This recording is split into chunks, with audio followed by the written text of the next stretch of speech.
네, 여러분 반갑습니다. 네, 제가 오늘 우리 찬양대 찬양을 들으면서 제 귀가 호강을 한다라는 생각을 했습니다. 저희 교회는 그저 찬양 팀으로 이렇게 운영을 하고 성가대가 아직 준비되어 있지 않은데 아마 여러분들은 매주 이렇게 은혜로운 성가대 찬양을 들으니까 느끼시지 못하는지 모르는데 저는 와서 오늘 이렇게 처음 시작할 때부터 찬양대 찬양을 들으면서 참 마음에 큰 감동이 있었습니다. 귀한 찬양으로 섬겨 주셔서 감사드립니다. 저는 이 시간 좀 졸린 시간이지 않습니까? 그래서 시를 한 수, 마음이 따뜻해지는 시를 한 수 여러분들에게 좀 소개해드리고 말씀을 좀 나눌까 하는데요.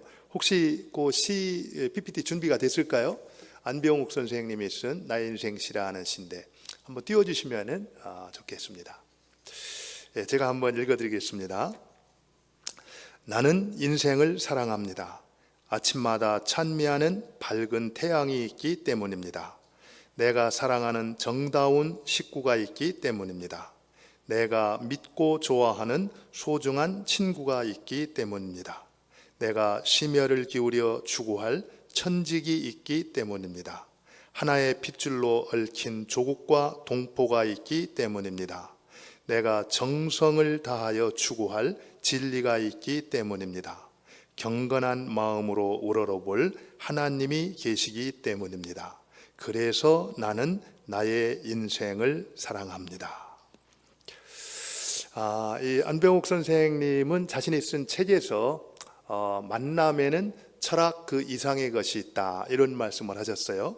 우리가 살아가면서 본인이 인식을 하든 못하든 간에 만나는 많은 만남들이 있는데 그 만남에는 철학 그 이상의 것, 우연이 아니라는 거죠. 바로 하나님의 특별한 계획과 뜻이 있다 이렇게 말씀하고 있습니다. 사실 생각해 보면은 여러분도 대한민국에서 태어나 가지고 이 서울에 또 서울에서도 이 동대문에서 동인교회로 모여 함께 하나님을 섬기는 데에는 우연이 아니라는 겁니다. 틀림없이 하나님의 계획과 뜻이 있다라는 거예요. 우리의 만남을 통해서 이루기를 원하시는 하나님의 놀라운 계획과 뜻이 있다 이렇게 믿습니다. 그런 의미에서요, 우리의 만남은 보통 만남이 아닙니다. 우리의 만남은 특별한 만남이에요. 믿습니까? 그러면 저에게 계신 분들하고 한번 인사 나누시죠. 우리는 보통 사이가 아닙니다. 한번 이렇게 나누시기 바랍니다. 우리는 특별한 사이입니다. 저와 여러분도 짧은 만남이지만 이 시간을 통해서 하나님이 계획하신 그분의 뜻을 아름답게 이루는 그런 시간이 될 수 있기를 바랍니다. 오늘 제가 찬양대 헌신 예배 이렇게 말씀을 듣고 말씀을 준비하는 가운데 키워드는 찬양과 헌신이지 않습니까? 근데 제가 이렇게 찬양대원들 제가 교회를 쭉 섬기면서 본 바에 의하면은 정말 누구보다도 아름다운 그런 헌신을 해오셨다 생각이 들어요. 그렇기 때문에 이 시간 제가 구태여 열심히 헌신하십시오 이런 얘기는 안 해도 지금까지도 그렇게 아름답게 헌신을 해오셨고 앞으로도 아름다운 헌신을 해가시리라고 믿기 때문에 그거는 빼놓고 이 시간에는 찬양에 대해서 한번 잠시 돌아보고 생각하는 그런 시간을 가질 수 있기를 바랍니다. 제가 한번 여러분들에게 질문을 드릴게요. 여러분, 찬양이 뭡니까? 우리가 찬양대로 모여서 찬양을 드리고 또 오늘 찬양대 헌신 예배로 이렇게 모였는데 그 찬양이 무엇일까? 한번 생각을 해보셨습니까? 찬양이란 무엇인가? 한번 이렇게 우리가 마음에 한번 떠올리고 각자 한번 나는 찬양을 뭐라고 생각하는가 돌아봤으면 좋겠어요.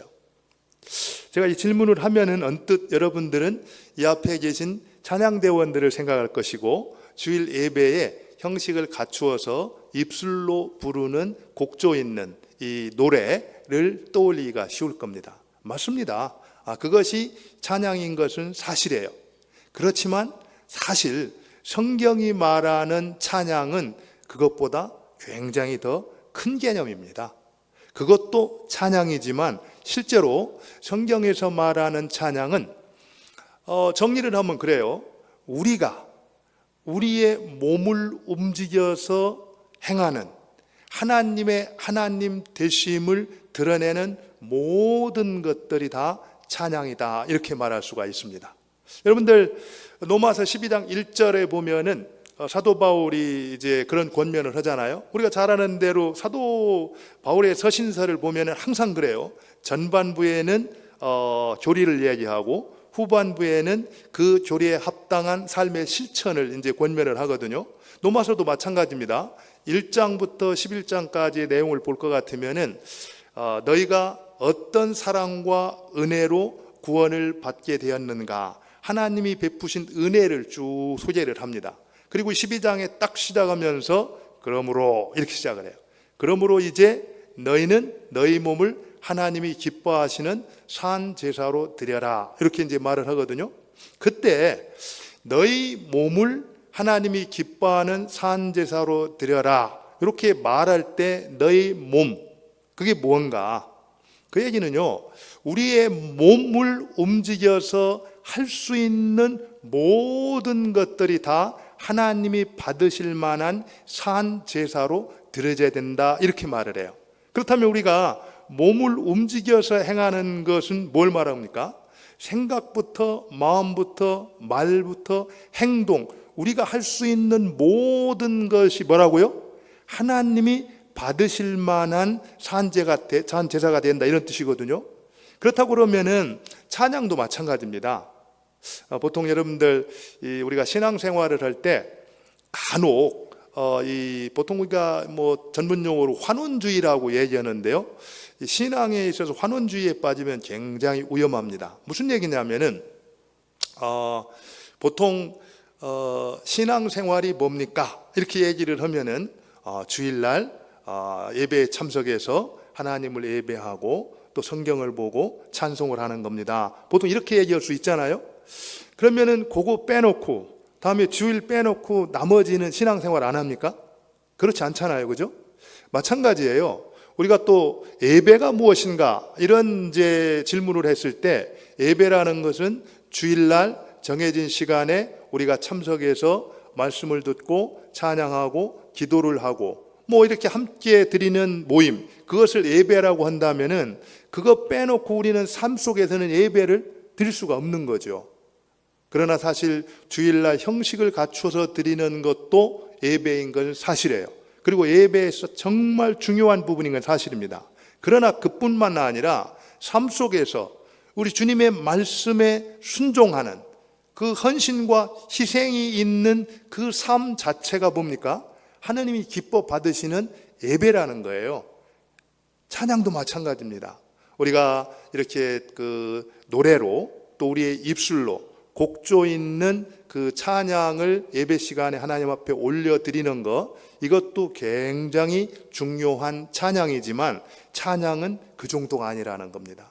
우리 하나님의 백성들이 자기의 몸을 움직여서 우리가 동원할 수 있는 모든 것을 동원해서 하나님의 하나님 되심, 그것을 온전히 드러내고 높이는 모든 것이 다 뭐라고요?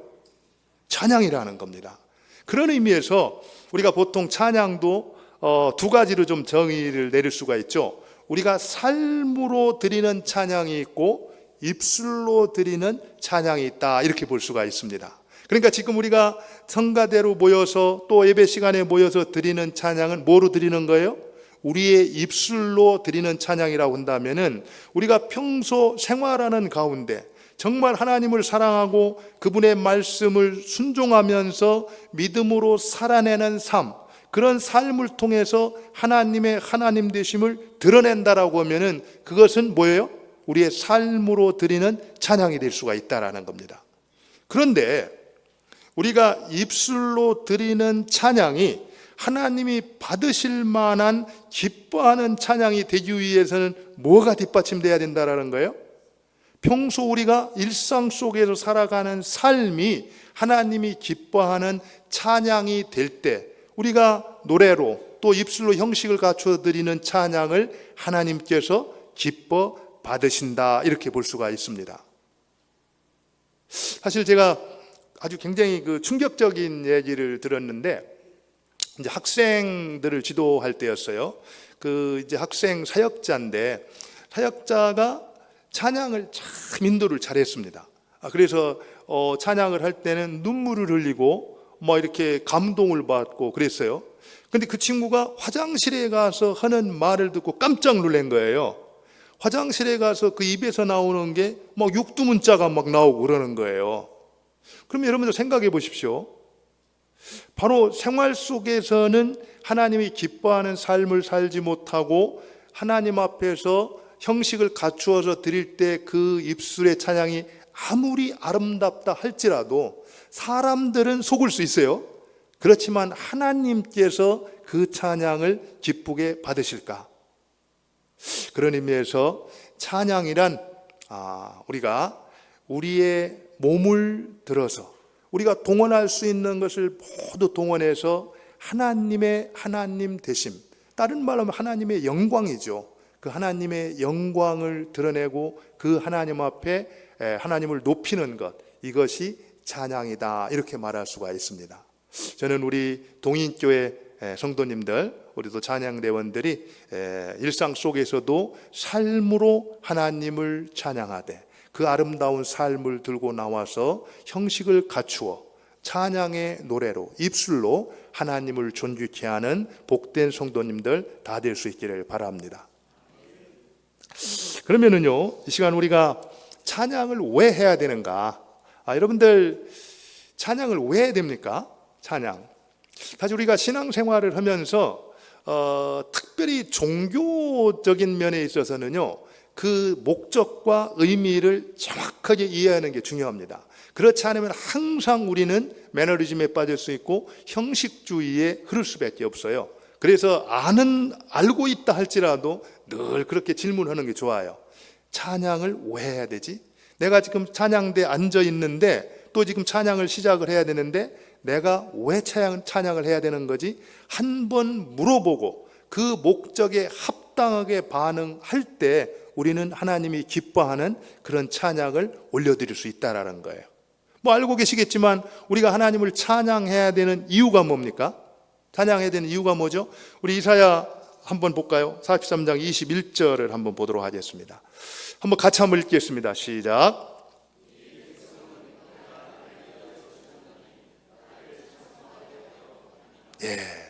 왜 우리가 찬양을 해야 되냐면은 하나님께서 우리를 찬송하는 백성이 되게 하려고 우리를 만드셨다라는 거예요. 우리가 지음받은 목적이 뭐예요? 높으신 하나님을 찬양하는 거라는 겁니다. 그러니까 우리가 마땅히 하나님을 찬양하는 거예요. 바로 하나님의 지으신 그 목적에 합당한 삶이 바로 하나님을 높이고 찬양하는 거다, 이렇게 말할 수 있습니다. 또 한 가지를 볼까요? 우리 한번 시편 150편 6절, 오늘 우리가 함께 읽었던 본문인데요, 우리 같이 한번 읽겠습니다. 시작.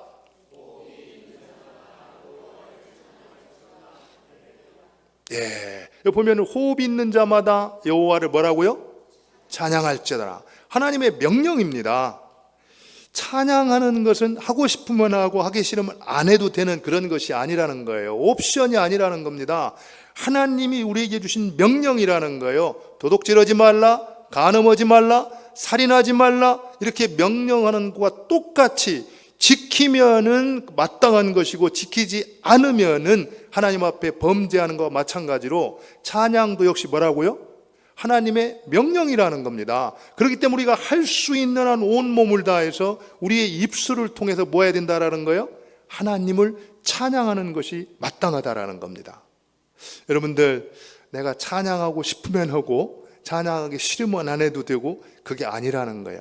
우리는 찬양은 하나님이 우리를 지으신 목적이고 찬양은 하나님이 우리에게 명령하신 명령이기 때문에 마땅히 찬양을 해야 된다라는 것을 기억하면서 찬양하고 싶지 않을 때는 의지를 들여서 찬양하고 싶을 때는 마음껏 주님을 찬양하는 우리 모두가 될 수 있기를 바랍니다.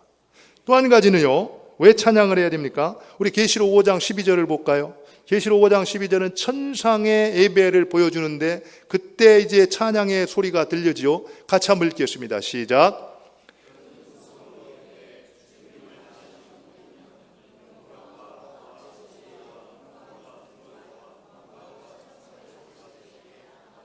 예, 찬송을 받으시기에 합당하시기 때문에 우리는 찬송을 그분한테 올려야 된다, 이렇게 얘기하고 있는 겁니다.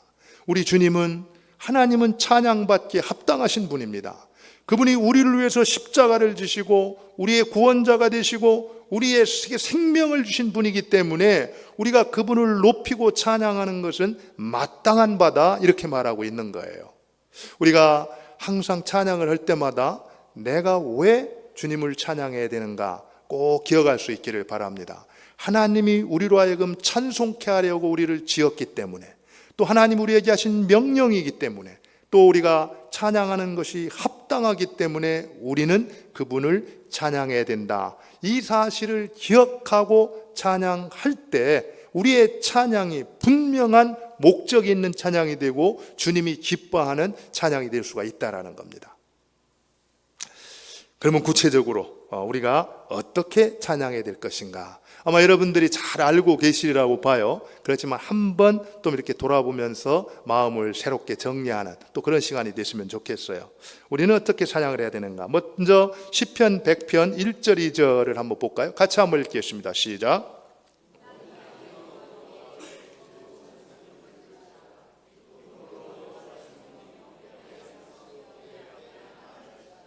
예, 거기 보면은 기쁨으로 여호와를 섬기며 노래하면서 그 앞에 나아가라. 찬양할 때는 기쁨으로 찬양을 해야 된다라는 겁니다.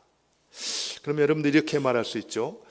내가 기쁠 때도 있고 그렇지 않을 때도 있는데 그렇지 않으면 어떻게 하냐. 사실 여기서 기쁨으로 찬양하라는 얘기는요, 감정을 담아서 찬양하라는 거예요. 사실 우리가 찬양할 때 보면은 감정 없이 그냥 입으로만 이렇게 찬양할 때가 있죠. 그럼 여러분들이 잘 알아야 됩니다. 사실은 이 찬양이 너무너무 중요한 게, 사실은 이 찬양을 하면서도 마음에 감동이 없을 때가 있어요. 감정이 느껴지지 않을 때가 있습니다. 그러면은 여러분들 그게 무슨 징조죠? 문제가 있다라는 징조예요. 왜 그렇습니까? 내가, 하나님이 나를 지으셨고 또 찬양하라고 명령하셨고, 그래서 내가 그 합당한 하나님 앞에 찬양을 돌리는데도 내 마음에 기쁨이 없고 감동이 없다라고 한다면 영적으로 내 안에 지금 문제가 있다라는 겁니다. 그럴 때 어떻게 해야 되겠어요? 하나님, 높으신 하나님을 찬양을 하는데 왜 내 마음에는 기쁨도 없고 감동도 없습니까? 그냥 없으면서 그냥 그렇게 하는 것이 아니라, 그럴 때는 잠시 찬양을 멈추고 하나님 앞에 기도를 드리라는 겁니다. 하나님, 정말 하나님이 찬양받기 합당하시고 또 내가 그 하나님을 찬양할 때 내 마음에 기쁨이 넘쳐야 되는데 왜 내 마음이 이렇게 답답하고 기쁨도 없고 감동도 없습니까? 무엇이 문제입니까? 그렇게 하나님 앞에 물어보고 성령께서 내 마음을 만져주시고 내가 어디에서 잘못된가를 깨닫게 해주셔서 그것을 회개하고 풀어낸 다음에 찬양을 할 때 우리는 감정이 담겨 있는 기쁨의 찬양을 돌려드릴 수가 있다라는 겁니다. 그러니까 여러분들 감정이 없을 때는 돌아보시기 바랍니다. 문제가 있습니다. 그 문제가 해결되면 다시 기쁨이 회복되는 것을 볼 수가 있어요. 그 다음에는요, 우리가 어떻게 찬양을 합니까? 시편 57편 7절을 한번 볼까요? 같이 한번 읽겠습니다. 시작.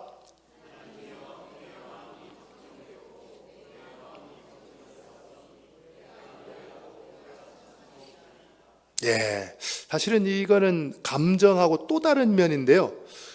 우리가 찬양을 드릴 때는 어떤 때는 그래요. 여러분들 이렇게 살다 보면은 늘 기쁜 일만 있는 게 아니잖아요. 정말 힘들고 어떤 때는 정말 의지적으로 이렇게 부르려고 해도 찬양이 안 나올 때가 있어요. 그런 답답하고 힘들 때가 있습니다. 그런 때는 시인이 어떻게 말하는 거예요? 확정을 하겠다라는 거예요. 내가 감정적으로는 정말 어떤 것으로도 하나님을 찬양할 만한 마음이 아니지만 내가 높으신 하나님을 찬양하리다, 이렇게 마음에 확정을 하고 의지를 들여서 하나님을 찬양할 때, 여러분들 아십니까? 실제로 우리의 이 감정은요, 의지를 따라가게 되어 있습니다. 사실은 그런 마음이 없었지만 내가 하나님 앞에서 찬양하기로 결단하고 마음을 확정하고 입을 열어서 높으신 하나님을 찬양할 때 그 마음이 회복되어지면서 감정이 살아나는 것들을 경험할 수가 있어요. 그래서 어떤 때는 우리가 의지를 드리고 확정을 하고 그 하나님을 찬양할 때 도무지 찬양할 수 없는 그 상황 가운데서도 하나님을 높이는 찬양이 이루어질 수가 있다라는 것. 그리고 또 한 가지 볼까요? 우리 셋째 시편 136편 1절을 보겠습니다. 시편 136편 1절. 같이 한번 읽겠습니다. 시작.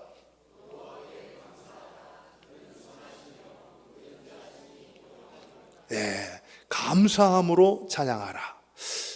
실제로 여러분들 찬양을 드리다가 저도 이제 오늘 아침에 이렇게 예배를 드리면서 찬양하는 가운데 이제 같이 이렇게 찬양을 하잖아요.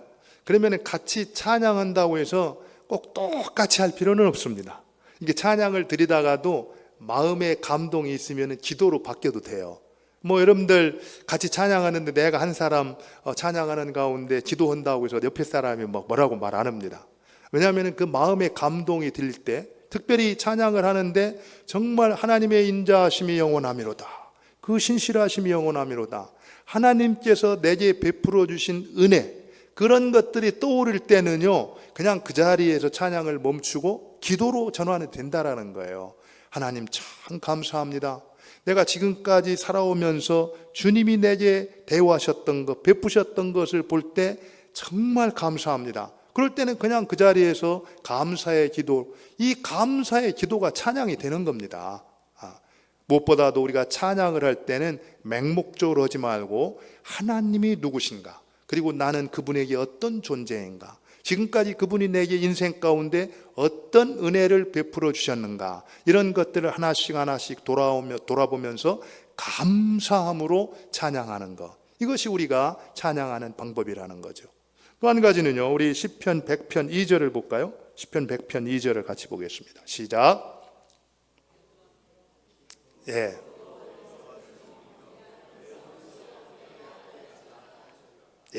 우리가 찬양할 때 노래하면서 찬양을 한다.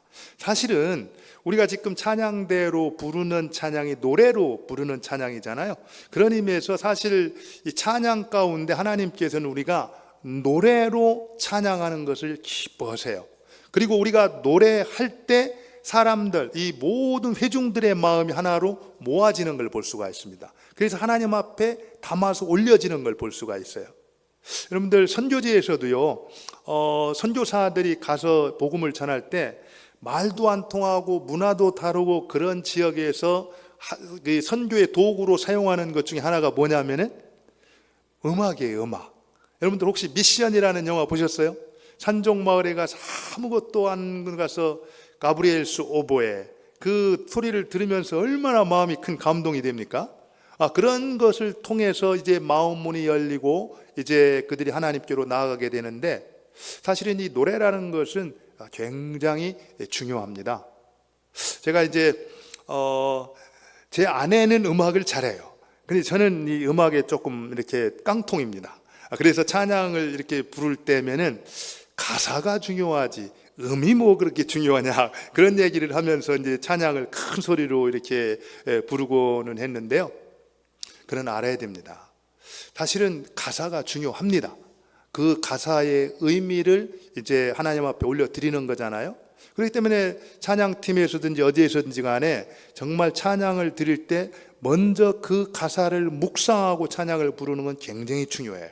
특별히 여러분들 찬양팀으로 성가대로 어떤 곡을 찬양할 때 최소한 그 찬양을 부르는 분들은 그 가사를 3번 이상 깊이 묵상을 하고 그것을 노래로 부른다면 더 큰 감동과 은혜가 있으리라고 봅니다. 그런데요, 마르틴 루터는 그렇다면 이 음악이라는 것, 이 곡조라는 것은 무슨 의미가 있느냐, 이런 얘기를 할 때 바로 이 아름다운 가사가 이 곡조 있는 리듬을 탈 때 가사가 살아난다, 이렇게 가사가 생명을 얻는다, 이런 얘기를 해요. 그러니까 우리가 가사도 중요하지만 잘 준비된 음악, 이 노래로서 곡조를 붙여서 찬양을 할 때 그 메시지가 심령을 파고들어서 그 심령을 살려낼 수 있고 하나님 앞에 큰 영광을 돌려드릴 수가 있다라는 겁니다. 그러니까 가사가 중요하지 무슨 노래가 중요하냐? 그렇습니까? 맞습니까? 그렇지 않다라는 겁니다. 가사도 중요하지만 거기에 합당하게 잘 곡조가 되어져 있는 그 음악에 맞추어서 불러드릴 때 그 곡조의 가사가 된다라는 거요. 살아나서 생명이 돼서 듣는 사람의 심령을 찔러 쪼개고 바로 하나님 앞에 큰 영광이 돌려진다라는 겁니다. 그 다음에요, 우리 한번 볼까요? 134편 2절을 한번 보겠습니다. 우리 같이 한번 읽죠. 시작.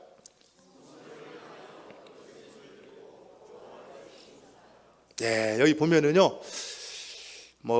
손을 들고 찬양하고 춤을 추며 찬양하고, 이제 오늘 우리가 읽은 150편에 보면은 여러분들 거기 악기가 동원이 되지 않습니까? 7가지 악기가 쭉 동원이 돼요. 이런 얘기는요, 우리의 몸을 움직여서 또 동원할 수 있는 모든 것을 동원해서 높으신 하나님을 찬양하는 것, 이것을 우리 하나님께서는 기뻐하신다, 이렇게 볼 수가 있어요.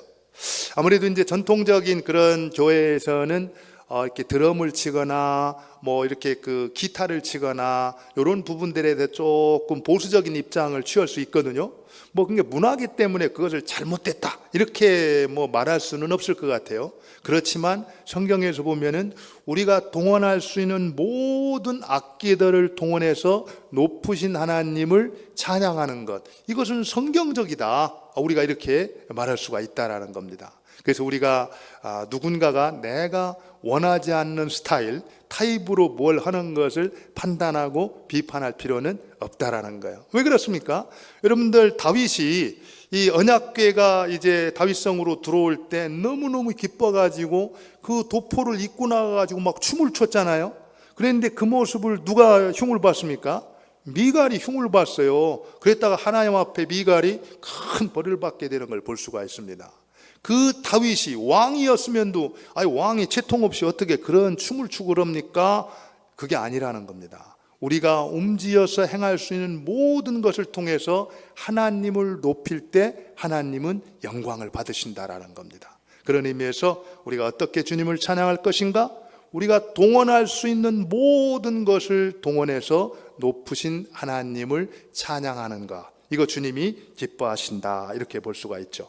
그러면은요, 우리가 하나님이 기뻐하는 그런 찬양을 올려드릴 때 일어나는 놀라운 역사들이 있어요. 어떤 일들이 일어나는가 한번 볼까요? 먼저 시편 100편 4절을 한번 같이 읽겠습니다.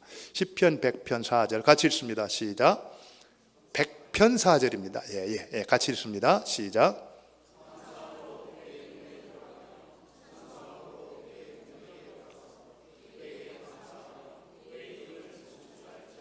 예, 여기 보면은요, 감사함으로 그의 문에 들어가며 뭐라고요? 찬송함으로 그의 궁정에 들어가서 그에게 감사하며 그 이름을 송축할지어다. 굉장히 중요한 말입니다.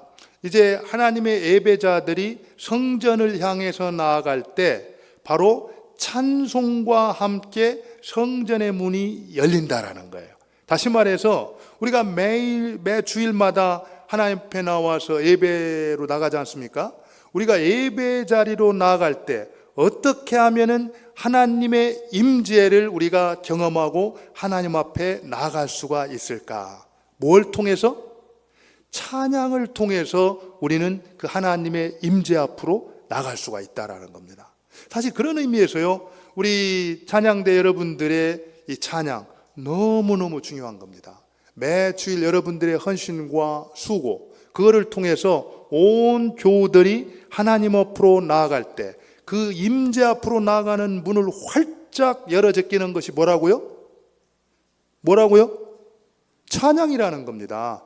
특별히 여러분들이 정성껏 준비해서 올려드리는 찬양, 그 찬양이 울려 퍼질 때 하나님의 임재 앞으로 나가는 문이 활짝 열려서 온 교우들이 한 마음으로 예배자로 하나님 앞에 나아가 하나님이 받으실 만한 기뻐하시는 영과 진리로 드리는 예배가 올려질 수 있다라는 거예요. 그것은 실제로요, 단체로도 공동체로도 그와 같은 일이 벌어지지만 개인적으로도 마찬가지입니다. 우리도 하나님의 임재를 경험하려고 할 때 골방에 앉아서든지 어디에 있든지 간에 찬송을 깊이 묵상하면서 부를 때 바로 하나님의 임재 앞으로 깊이 나아가는 것들을 경험할 수 있다는 거예요.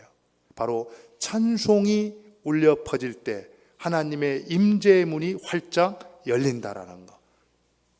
두 번째는요, 우리 한번 볼까요? 우리 역대하 20장 20절로 23절인데요. 이 부분은 내용이 좀 긴데 제가 잠깐 간단히 설명을 할게요.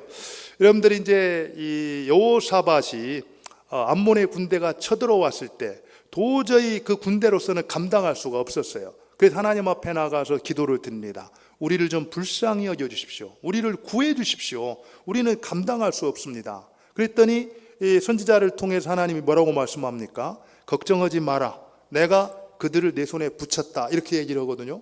그래서 그 약속을 믿고 여호사밧이 한 일이 뭐냐면은 군대를 동원한 것이 아니라 성가대를 조직을 한 겁니다. 성가대를 조직해서 그 성가대로 하여금 하나님을 찬송케 하니까, 그 찬양이 시작하니까 그때 하나님께서 복병을 두어서 쳐들어왔던 대적을 모두 어떻게 했다고요?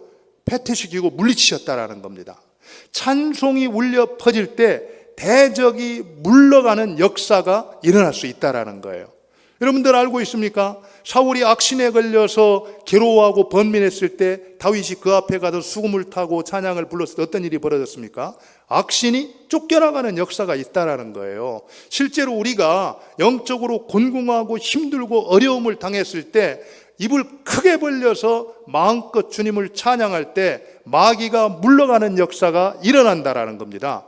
그렇기 때문에 우리는 힘들고 어려우면 낙심하고 한탄할 것이 아니라 입을 크게 벌려서 하나님을 찬양하는 일이 이루어져야 된다는 거예요.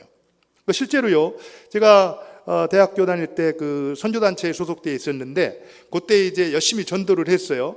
그래가지고 한 형제가 예수님을 믿게 됐습니다. 그래서 이제 그 제자 훈련을 통해서 이렇게 신실하게 잘 자라갔어요.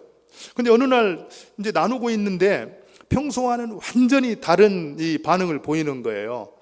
예수님께서 이러이러한 일을 하셨고 너를 이렇게 인도하실 거다. 그러면은 전에는 아멘 그랬는데 그때는 이상하게 정말 그래요? 그 믿어도 돼요? 뭐 이러면서 반응이 아주 평소하고는 전혀 다른 반응이 나왔어요. 그래서 제가 야, 너 도대체 어젯밤에 무슨 일 있었냐? 이렇게 얘기를 했더니 어떻게 알았어요? 나 이러는 거예요. 그래서 알긴 뭘 알아? 내가 그랬더니 나중에 알고 보니까 자기가 살고 있는 그 집에 여호와의 증인하고 통일교인이 있다라는 거예요. 근데 밤새 그들한테 이제 그 거짓된 거, 이 악한 것들로 인해서 이제 이렇게 공격을 당한 겁니다. 그래가지고 완전히 거기에 사로잡혀 있어가지고 이제 복음이 선포되고 들어가도 그걸 받아들이질 않는 거예요. 자꾸 의심하고 이상한 소리를 하고. 그래서 그때 제가 찬송가 268장을 바로 꺼내가지고 그 예수님의 보혈의 능력을 믿는다라는 그 찬양을 함께 열심히 같은 멤버들하고 이렇게 불렀어요.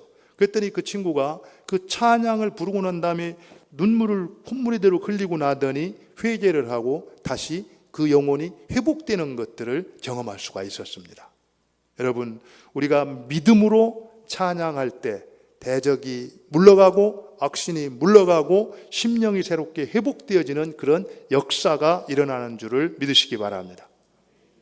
마지막으로 한 가지 보겠습니다. 우리 사도행전 16장 25절 26절인데요. 우리 같이 한번 읽겠습니다. 시작.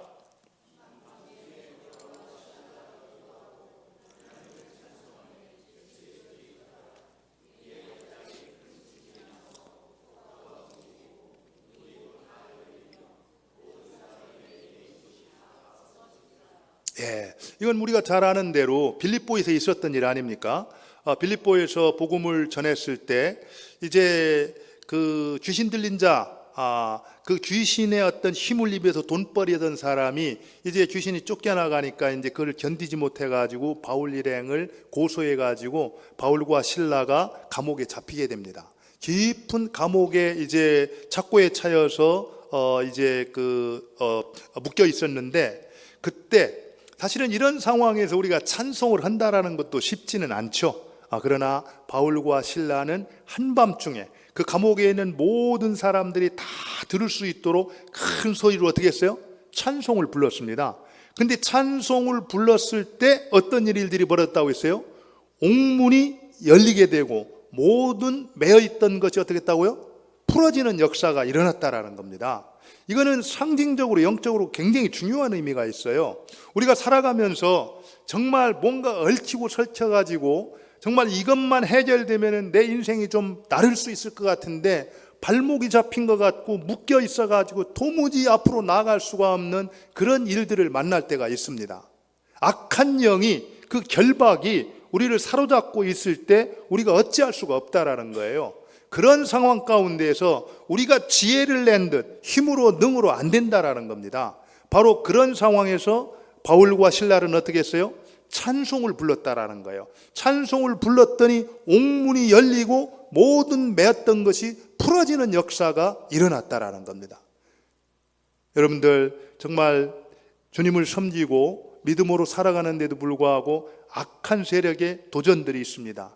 결박으로 우리를 묶어놓으려는 것들이 있다라는 거예요. 그런 가운데에서 우리가 믿음으로 그 하나님의 하나님 되심을 기억하며 찬송을 올려드릴 때, 입을 크게 벌려 찬송할 때 옥문이 열리고 묶였던 것이 풀어지는 것처럼 우리를 결박하고 있다는 것부터 해방되는 놀라운 역사가 일어나는 줄 믿으시기 바랍니다. 그와 같은 일들이 부지런히 또 열심히 믿음으로 찬양하는 우리 동인교회 성도님 여러분들로 인해 일어날 수 있기를 바랍니다. 그렇다면은 과연 우리는 어떻게 이런 것들을 삶에 적용해서 실천할 수가 있을까? 성경 한 구절만 제가 소개해 드리겠습니다. 시편 119편 14절을 한번 같이 읽도록 하겠습니다. 같이 읽겠습니다. 시작.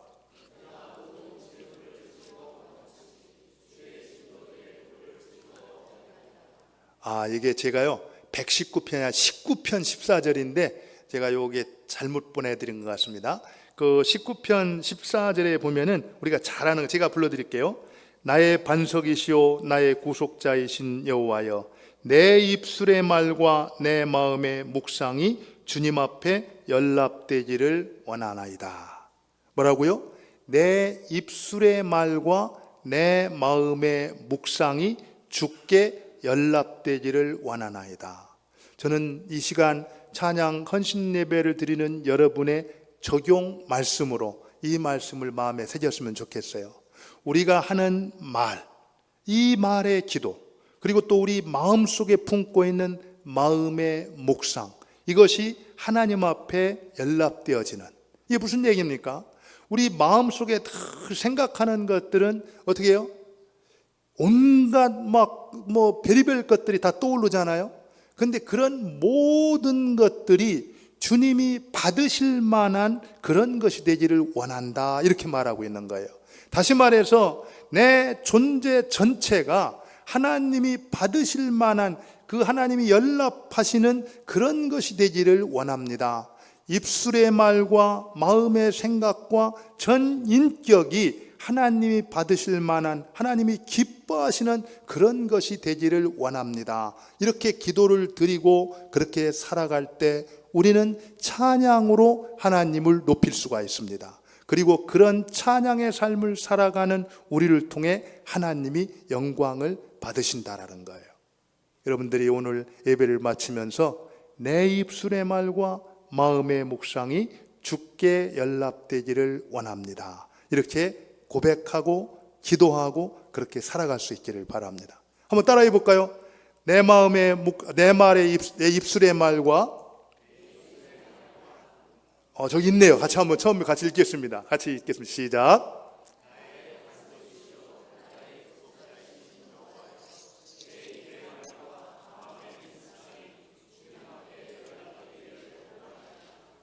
아멘. 제가 오늘 이제 이렇게 두서없이 말씀을 드렸는데요.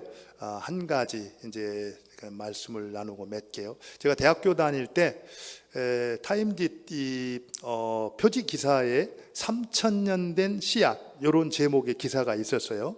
고고학자들이 피라밋을 이렇게 발굴을 하다가 3,000년 전의 씨앗이 썩지 않고 그대로 보존되어 있는 것을 발견을 했다라고 해서 굉장히 큰 관심을 끌었습니다. 과연 이 3,000년 된 씨앗을 심는다면은 열매를 맺을 수 있을 것인가 말 것인가, 이렇게 굉장히 이제 큰 관심을 가졌는데 저는 조금 입장이 달랐습니다. 우리 주님께서 요한복음 12장 24절에서 뭐라고 말씀했냐면은 한 알의 밀알이 땅에 떨어져 썩지 아니하면 한 알 그대로 있고 썩으면은 많은 열매를 맺느니라 말씀했습니다. 우리 주님께서는 한 알의 썩는 밀알로 죽어졌기 때문에 지금 이곳에 있는 우리들도 이제 그 생명을 누릴 수가 있게 된 것이죠. 저는 3,000년 된 씨앗, 고고학자들은 너무너무 가치 있다라고 관심을 가졌지만 제 눈에 보기에는 썩지 않은 한 줌의 밀알은 참새 한 마리의 위장도 채울 수 없는 아무런 가치가 없는 거라는 겁니다. 우리 성가대 여러분의, 찬양대 여러분들의 그 아름다운 희생과 헌신, 그것이 있었기 때문에 이 동인교회에서 지금까지 하나님을 높이는 그런 하나님의 임재의 문을 활짝 여는, 그래서 모든 성도들이 하나님 앞에 나아가 하나님을 마음껏 예배하는 그런 은혜가 있었다고 봅니다. 앞으로도 여러분들의 한 알에 썩어지는 밀알과 같은 그 헌신을 통해서 우리 주님이 영광을 받으시고 이 교회를 통해서 큰 은혜와 영광을 우리 주님이 받으시라고 믿습니다.